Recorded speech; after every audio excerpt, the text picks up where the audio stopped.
Vladimir Putin के लिए सबसे ज्यादा टेंशन वाली बात यह है कि ज़ेलेंस्की अब रूस की राजधानी मॉस्को के अंदर भी हमला करने में सक्षम हो चुके हैं। हालांकि अभी ये हमले ड्रोन के हैं, लेकिन अगर नेटो की मिसाइलें भी मॉस्को का रुख कर लेती तो फिर रूस तीसरा विश्व युद्ध छिड़ने में जरा भी देर नहीं लगाएगा।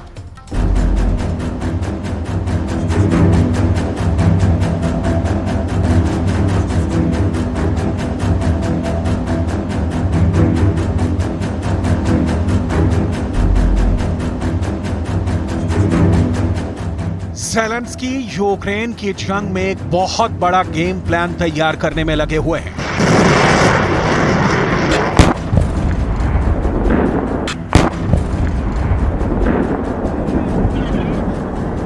ज़ेलेंस्की पुतिन और पुतिन की मौत के फासले को किसी भी तरह से कम करने की कोशिश में लगे हुए हैं।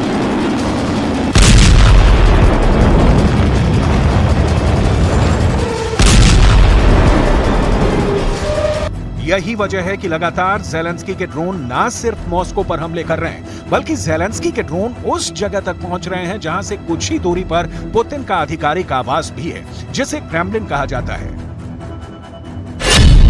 क्रेमलिन वो जगह है जहां पर राष्ट्रपति पुतिन रहते हैं और क्रेमलिन से सिर्फ और सिर्फ 5 किलोमीटर दूर है वो बिल्डिंग जिसे रूस में एक्सपो सेंटर कहा जाता है। और इसी एक्सपो सेंटर पर ड्रोन का अटैक हो गया है।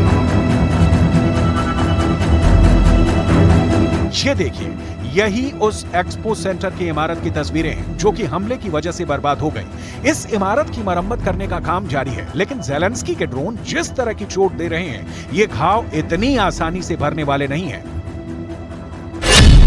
सबसे पहले और अहम बात तो यह है कि एक्सपो सेंटर पर अटैक भी बहुत बड़ी बात है, क्योंकि ये एक्सपो सेंटर एक प्रदर्शनी स्थल है। यहाँ पर रूस के कई समारोह भी होते हैं। पुतिन और उनकी टीम और सरकार के लोग यहाँ पर आते रहते हैं। यही वजह है कि इस एक्सपो सेंटर पर अटैक को पुतिन और उनकी टीम ने बहुत गंभीरता से लिया है। रूस की सरकार की तरफ से इस हमले का पूरा ब्यौरा दे दिया गया है। रूस के रक्षा मंत्रालय ने कहा कि यूक्रेन ने अंतर्राष्ट्रीय समय के अनुसार करीब 4 बजे मॉस्को पर ड्रोन अटैक किया था। यह हमला कितना गंभीर था, आप इस बात से भी समझ सकते हैं कि मॉस्को में वनुको अंतर्राष्ट्रीय हवाई अड्डे के पास हवाई क्षेत्र को कुछ समय के लिए बंद कर दिया गया था, जिससे मॉस्को में लोगों को काफी परेशानी झेलनी पड़ी है।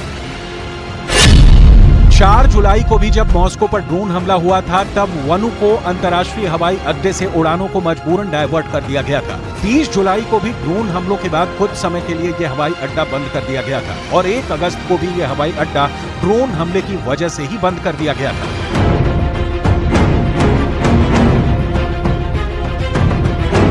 लेकिन यहां सबसे अहम और गौर करने लायक है रूस के रक्षा मंत्रालय का बयान। रूस के रक्षा मंत्रालय की तरफ से कहा गया कि दरअसल ड्रोन को सफलतापूर्वक मार गिराया गया है और एक्सपो सेंटर की इमारत को जो नुकसान पहुंचा है उसकी वजह ड्रोन के मलबे का आसमान से इमारत पर गिरना है।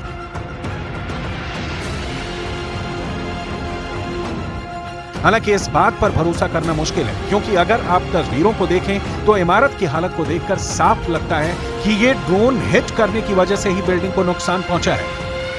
हालांकि इस दावे की पुष्टि तो नहीं हो सकती है, लेकिन यह भी संभव है कि यूक्रेन के ड्रोन हमले को विफल साबित करने के लिए यह बयान दिया गया हो। इन हमलों से रूस के लोगों के मनोबल पर असर पड़ सकता है। Вот только второй раз, когда говорю, что на 21 этаж прилетело, вот это я тогда в 3:20 проснулся, потому что я спал на окне. А первый раз, когда прилетел там на 11 этаж, я не слышал. И вот когда сейчас на 8-й павильон прилетело, я тоже не слышал. लेकिन सिर्फ मॉस्को ही नहीं, बल्कि काला सागर में रूस के ठिकाने पर भी यूक्रेन ने समुद्री ड्रोन से हमला किया है। यही नहीं, यूक्रेन की सेना ने रात के वक्त रूस के ठिकाने पर मानव रहित समुद्री ड्रोन से हमला किया। रूस के जहाज जब काला सागर के 237 किलोमीटर दक्षिण पश्चिम के हिस्से में मौजूद थे, उसी वक्त सेवेस्तोपोल के दक्षिण पश्चिम में यह हमला किया गया था। सेवेस्तोपोल मॉस्को से जुड़े क्राइमिया प्रायद्वीप पर रूस के काला सागर बेड़े का सबसे बड़ा अड्डा है। समंदर में जो हमला हुआ उसे तो रूस झेल गया, लेकिन रूस की राजधानी मॉस्को पर जब ज़ेलेंस्की का ड्रोन अटैक होता है तो सवाल पुतिन पर खड़े होने लगते हैं। मॉस्को के लोग ड्रोन अटैक से हैरान और अचंभित नजर आ रहे हैं और कई लोग ऐसे हैं जो डरते हुए ये बता रहे हैं कि वो एकदम सुरक्षित हैं और हमले के बाद भी जिंदा हैं। Единиц падают, прорываются как-то там невзначай, а в основном наш ПВО действует замечательно. क्रेमलिन की सुरक्षा अब मॉस्को के अधिकारियों और पुतिन की टीम के लिए बहुत चिंता का सबब बन चुकी है।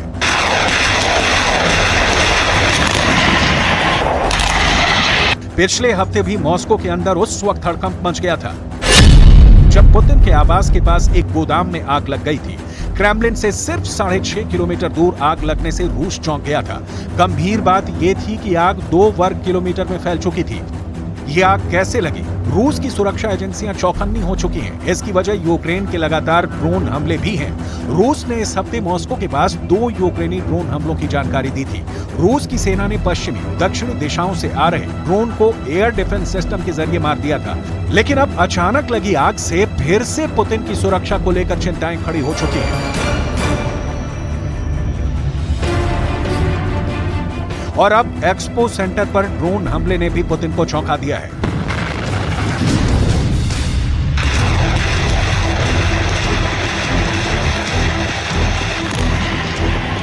इस बात का पूरा विश्लेषण करने की जरूरत है कि आखिर यूक्रेन से इतनी दूर मॉस्को तक ज़ेलेंस्की के ड्रोन कैसे पहुंच रहे हैं। इस साल रूस और यूक्रेन में रूस के कंट्रोल वाले इलाकों में 120 से ज्यादा ड्रोन हमले यूक्रेन कर चुका है। 3 मई को तो पुतिन के आधिकारिक आवास क्रेमलिन पर ही हमला कर दिया गया था और रूस की तरफ से यूक्रेन पर आरोप लगाया गया था कि पुतिन को मारने की कोशिश की गई है, जिससे यूक्रेन इनकार करता रहा है। यहां तक कि यूक्रेन के तेल डिपो पर कम से कम 9 ड्रोन के साथ भी हमला किया गया था, जिसमें से एक क्राइमिया का शहर सेवस्तोपोल भी था, जहां काफी तेल टैंकर नष्ट हो गए थे। मॉस्को से 100 किलोमीटर दूर भी यूक्रेन के एक ड्रोन ने हमला किया था और इसके मलबे की तस्वीर भी मिली थी, जिसको लेकर एक्सपर्ट्स ने दावा यह किया कि यूक्रेन के ड्रोन UJ-22 की तस्वीर है। UJ-22 ड्रोन आसमान में 800 किलोमीटर तक की दूरी तय कर सकता है। पिछले साल दिसंबर से यूक्रेन ने सफल ड्रोन हमले शुरू किए थे, जिसमें एक ड्रोन हमले में यूक्रेन की सीमा से 600 किलोमीटर दूर उत्तर पूर्व में रूस के बड़े एयरबेस पर हमला हुआ, जिसमें 3 लोग मारे गए थे। ये यूक्रेन की एक बड़ी कामयाबी मानी जा सकती है। हालांकि तब भी यूक्रेन ने इस हमले के आरोप को गलत बताया था, लेकिन ये हमले यूक्रेन ही करवा रहा है, क्योंकि यूक्रेन की सरकार का ही बयान है कि फ्रंट लाइन पर मांग बढ़ने के कारण वो यूक्रेन में ड्रोन का उत्पादन तेजी से बढ़ा रहा है। सवाल यह भी उठता है कि आखिर यूक्रेन के ड्रोन कितनी दूर तक उड़ सकते हैं। विशेषज्ञों का कहना है कि यूक्रेन से लॉन्च किए गए ड्रोन रूस के क्षेत्र में मॉस्को तक पहुंच सकते हैं। यूक्रेन की नजदीकी सीमा से मॉस्को की दूरी लगभग 450 किलोमीटर है। यूक्रेन के डिजिटल मंत्री माइखाइलो फेडोरोव ये दावा कर चुके हैं कि यूक्रेन का ड्रोन R-18 कीव से मॉस्को जा सकता है और वापस उड़ान भरकर कीव भी आ सकता है। हालांकि इस दावे की कोई पुष्टि नहीं की जा सकती है। तुर्की ने भी हाल के महीनों में यूक्रेन को बख्तावर TB2 सशस्त्र ड्रोन बेचे हैं। अगर हम इन ड्रोन्स की बात करें तो तुर्की अब तक 500 TBT ड्रोन का उत्पादन कर चुका है और तुर्की के ये ड्रोन अब तक आसमान में 4 लाख घंटे बिता चुके हैं। लीबिया और सीरिया में तुर्की इन ड्रोन्स का इस्तेमाल कर चुका है। हालांकि बड़ी बात यह भी है कि इस तरह के ड्रोन हमलों से रूस को कोई फर्क नहीं पड़ता। यूक्रेन ने भी रणनीति बनाकर इसी हफ्ते 20 ड्रोन्स के साथ एक साथ 2 मॉन्स्टर मिसाइलों के हमले क्राइमिया के ब्रिज पर भी किए थे।